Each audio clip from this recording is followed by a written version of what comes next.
ఆద్య, రామలక్ష్మి పార్వతికి ఆస్తి మొత్తం కూడా రాయించి వీలునామా చేతిలో పెట్టేసి ఇంటికి వచ్చేస్తారు. తర్వాత పార్వతి వాళ్ళు ఇంటికి వస్తారు. పార్వతి చుడీదార్ వేసుకొని అలివేలుతో కిసిక్కు పాట పెట్టుకొని డ్యాన్స్ చేస్తూ ఉంటుంది. అప్పుడే గుడి నుండి వచ్చిన సుందరమ్మ, "ఏయ్ పార్వతి, ఏంటి ఈ అవతారం? ఏంటి ఈ గంతులు? నా కొడుకు డిశ్చార్జ్ అయ్యి వస్తున్నారు. ఇలానా నువ్వు ఉండటం? వాడికి ఇవన్నీ చూస్తే అస్సలు నచ్చవు. నేను చెప్పేది విను" అని సుందరమ్మ ఎంత చెప్తున్నా కూడా, "ఏంటి బావగారు వస్తే మేము ఇవన్నీ బయట పడేయాలా? అది కుదరనే కుదరదు" అని పార్వతి అంటుంది. "నిన్ను కొట్టేస్తానని" సుందరమ్మ పార్వతి చెంప పగలగొడుతూ ఉంటే అలివేలు వచ్చి సుందరమ్మ చేతిని అడ్డుపట్టుకుంటుంది. "నా కూతురుపై చేయి చేసుకోవటానికి నీకు ఎంత ధైర్యం" అని నిలదీస్తూ ఉంటుంది. "ఏంటే, నీ కూతురు పార్వతిని కాదు నిన్నే కొడతాను" అని సుందరమ్మ అలివేలుని కొట్టబోతూ ఉంటుంది. అలా వాళ్ళిద్దరూ కూడా జుట్టు పట్టుకొని ముసలి వాళ్ళు ఇద్దరు కొట్టుకుంటూ ఉంటారు. అప్పుడే శివరాం అక్కడికి వచ్చి, "ఏంటత్తయ్య ఇది? ఏంటమ్మా ఇది? కాస్త ఆగుతారా? అన్నయ్య వస్తున్నారు, ఆపండి మీ గోల" అని అరుస్తూ ఉంటాడు.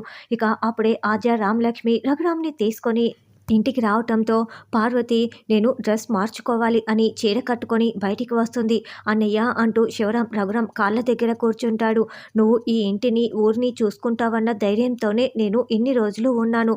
నేను రానని బాధపడ్డావా, భయపడ్డావా" అని రఘురాం అంటే, "నువ్వు తిరిగి వస్తావన్న నమ్మకం నాకు ఉందన్నయ్య" అని శివరాం చాలా ప్రేమగా మాట్లాడుతూ ఉంటాడు. "అవునన్నయ్య, నాకసలు అన్నం కూడా తినాలనిపించలేదు తెలుసా" అని పద్మ అంటే, "అవును, నువ్వు ప్రసాదాలతోనే కడుపు నింపుకున్నావు కదా పద్మ" అని జానకి ఎగతాళిగా మాట్లాడుతూ ఉంటుంది. తర్వాత అస్మిత బ్యాంకుకు వెళ్ళి, "నేను మీ బ్యాంకులో 10 కోట్లు డిపాజిట్ చేస్తాను.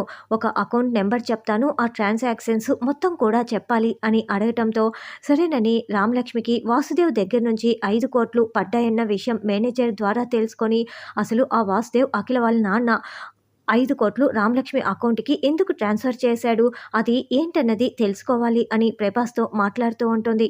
తర్వాత రామలక్ష్మి దగ్గరికి శౌర్య వచ్చి, "రామా, నీకొక సర్ప్రైజ్, ఇలా రా" అంటూ కళ్ళు మూసుకొని స్టేజ్ మీదికి తీసుకువెళ్తారు. అందరూ రామలక్ష్మి స్టేట్ టీమ్‌కి సెలెక్ట్ అయిందని క్లాప్స్ కొడుతూ సన్మానంని ఏర్పాటు చేసి ఉంటారు.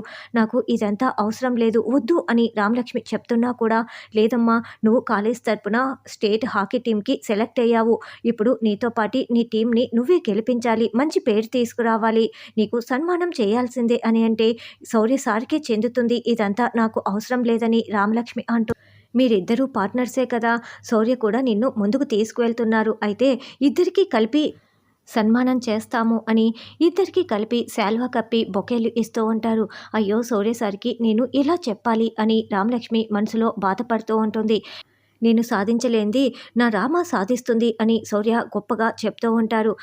"శౌర్య, నీతో మాట్లాడాలి" అని ప్రిన్సిపల్ శౌర్యని పక్కకు తీసుకువెళ్ళగానే అఖిల కూడా స్టేజ్ మీదకి వచ్చి రామలక్ష్మిని అదోలా చూస్తూ క్లాప్స్ కొడుతూ ఉంటుంది. ఇక రామలక్ష్మి బయటికి రాగానే, "ఏంటి, ఇంకా నువ్వు స్టేట్ టీంలో ఆడుతున్నావని వాళ్ళందరూ అనుకుంటున్నారు. ఆ శౌర్య హాకీ కోచ్ ఓవర్ యాక్షన్ నేను చూడలేకపోతున్నాను. ఏంటి నీ పట్ల అంత కేరింగ్ చూపిస్తున్నాడు, ఏదో నీ భర్త అయినట్లుగా. చూడు, నువ్వు నిజం చెప్తావా లేకుంటే నీ పరువు తీసేయనా అని నన్ను మోసం చేసి మాయ చేసి నువ్వే ఆడదాం అనుకుంటున్నావేమో. ఊరంతా మీరు నా దగ్గర 5 కోట్లు తీసుకున్నావని టామ్ చేసేస్తాను, నీ పరువు తీసేస్తానని" అఖిల వార్నింగ్ ఇస్తూ ఉంటే, "చూడు, మా నాన్న ఆరోగ్యం బాగోలేదు. 2 రోజుల్లో నేను చెప్తాను. 2 రోజుల్లోనే కదా హాకీ కూడా ఆడవలసింది. అంతవరకు నాకు గడువు ఇవ్వు. నేను ఇచ్చిన మాట తప్పను" అని వేడుకుంటూ ఉంటే ఇదంతా అస్మిత వినేసి, "ఓ ఇదా సంగతి, ఇప్పుడు కదే నీ సంగతి చెప్తానని" అనుకుంటూ